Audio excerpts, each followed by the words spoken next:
Hi friends, Padmas mini കിച്ചണിലേക്ക് എല്ലാവർക്കും സ്വാഗതം. ഇന്ന് ഞാനൊരു വെറൈറ്റി റെസിപ്പിയുമായിട്ടാണ് വന്നിട്ടുള്ളത്. നോർത്ത് ഇന്ത്യൻ സ്നാക്സായ മൈസൂർ ബോണ്ടയും മല്ലിയില ചട്നിയുമാണ് ഞാനിന്ന് തയ്യാറാക്കുന്നത്. അധികം ഇൻഗ്രീഡിയൻസ് ഒന്നും ഇല്ലാതെ വളരെ എളുപ്പത്തിൽ തന്നെ നമുക്കിത് തയ്യാറാക്കിയെടുക്കാം. ഇനി ഇതിൻ്റെ റെസിപ്പി എങ്ങനെയാണെന്ന് നോക്കാം. ഒരു പാത്രത്തിലേക്ക് അധികം പുളിയില്ലാത്ത 1 കപ്പ് കട്ട തൈര് ഒഴിച്ച് കൊടുക്കാം. ഇനി അതിലേക്ക് 1/2 സ്പൂൺ ഉപ്പ്, 1/4 സ്പൂൺ സോഡാപ്പൊടി, 1 സ്പൂൺ ജീരകം, ചെറിയ ജീരകമാണ്.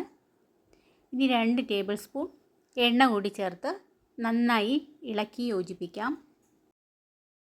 കട്ടകളൊന്നുമില്ലാതെ തൈര് നന്നായി നല്ല സ്മൂത്തായി ഇതുപോലെ ഉടച്ചെടുക്കുക. കട്ടകളൊന്നുമില്ലാതെ തന്നെ ഞാൻ നന്നായി ഉടച്ചെടുത്തിട്ടുണ്ട്.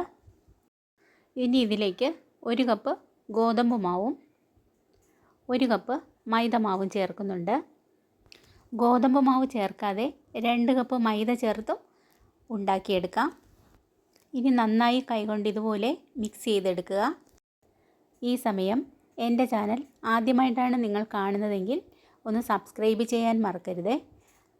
ഫ്രണ്ട്സിന് റിലേറ്റീവ്സിന് ഷെയർ ചെയ്യാനും മറക്കരുത്. തൈരിൻ്റെ നനവുകൊണ്ട് മാവ് നനഞ്ഞൊന്ന് കുഴഞ്ഞു വന്നിട്ടുണ്ട്. ഇനി ഈ മാവിലേക്ക് 1/4 കപ്പ് വെള്ളം ആഡ് ചെയ്യാം. ഇനി നന്നായി മിക്സ് ചെയ്ത് കുഴച്ചെടുക്കാം. ഒരു 10 മിനിറ്റ് നന്നായി കുഴച്ചെടുക്കുക. മാവ് നല്ല സോഫ്റ്റ് ആകുന്നത് വരെ നന്നായി കുഴച്ചെടുക്കുക. എത്രത്തോളം നമ്മൾ കുഴച്ചെടുക്കുന്നുവോ അത്രയ്ക്കും മാവ് നല്ല സോഫ്റ്റായി കിട്ടും. ഇപ്പോൾ നമ്മുടെ മാവ് നല്ല സോഫ്റ്റായി വന്നിട്ടുണ്ട്. ഇനി ഈ കുഴച്ചെടുത്ത മാവ് പുളിച്ച് കിട്ടാൻ വേണ്ടി 2 മണിക്കൂർ റെസ്റ്റ് ചെയ്യാൻ വയ്ക്കാം. അതിന് വേണ്ടി ഒരു മൂടിയുണ്ട്, നന്നായി അടച്ച് വയ്ക്കുക.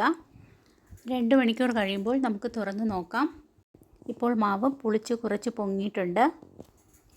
ഇനി ഒരു കടായി വെച്ച് സ്റ്റൗ ഓൺ ചെയ്ത് ഫ്രൈ ചെയ്തെടുക്കാനുള്ള ആവശ്യത്തിന് എണ്ണ ഒഴിച്ചു കൊടുക്കാം. എണ്ണ നന്നായി തിളപ്പിക്കുക. ഒരു പാത്രത്തിൽ കുറച്ച് വെള്ളം എടുക്കുക.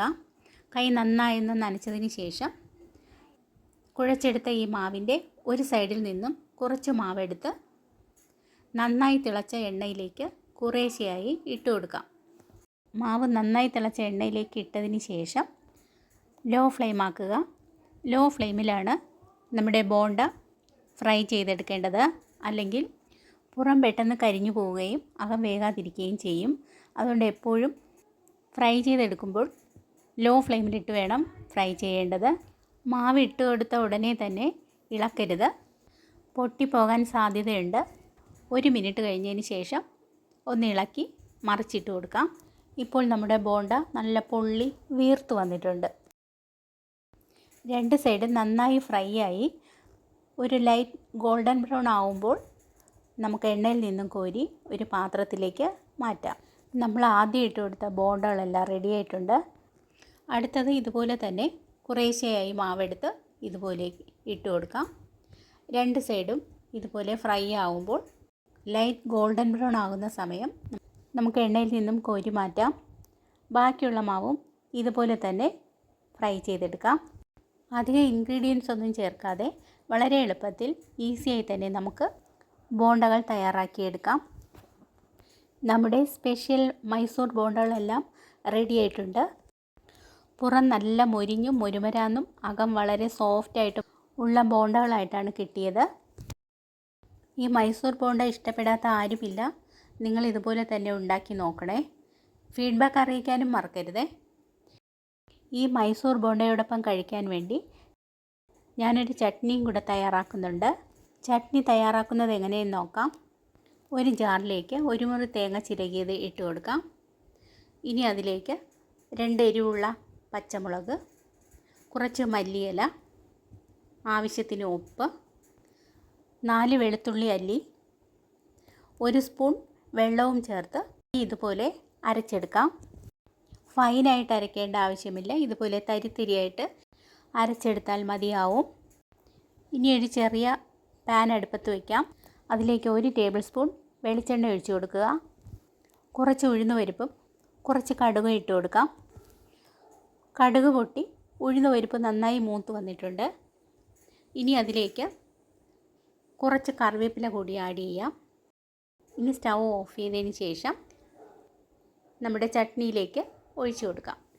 ഈ മല്ലിയില ചട്നി സൂപ്പർ ടേസ്റ്റാണ്. മല്ലിയിലയ്ക്ക് പകരം പുതിനയില ചേർത്തും ചട്നി ഉണ്ടാക്കാം. ഇതിലേത് വേണമെങ്കിലും നമുക്ക് ഈ ബോണ്ടയുടെ കൂടെ ഉപയോഗിക്കാം. ബോണ്ട നമുക്കൊരു സെർവിങ് പ്ലേറ്റിലോട്ട് മാറ്റാം. മൈസൂർ ബോണ്ടയും മല്ലിയില ചട്നിയും സൂപ്പർ കോമ്പിനേഷനാണ്. നിങ്ങൾ ഇതുപോലെ ഒരു മൈസൂർ ബോണ്ടയും ഇതുപോലെ ഒരു ചട്നിയും ഉണ്ടാക്കി കഴിച്ചു നോക്കൂ. ഫീഡ്ബാക്ക് അറിയിക്കാനും മറക്കരുതേ. എൻ്റെ ഈ വീഡിയോ നിങ്ങൾക്ക് ഇഷ്ടമായെങ്കിൽ സബ്സ്ക്രൈബ്, ഷെയർ, ലൈക്ക്, കമൻറ്റ് എന്നിവ ചെയ്യണേ. ബെൽ ബട്ടൺ കൂടി ക്ലിക്ക് ചെയ്യണേ. നാളെ പുതിയൊരു ഈസി റെസിപ്പിയുമായി വരുന്നതുവരെ ഗുഡ് ബൈ.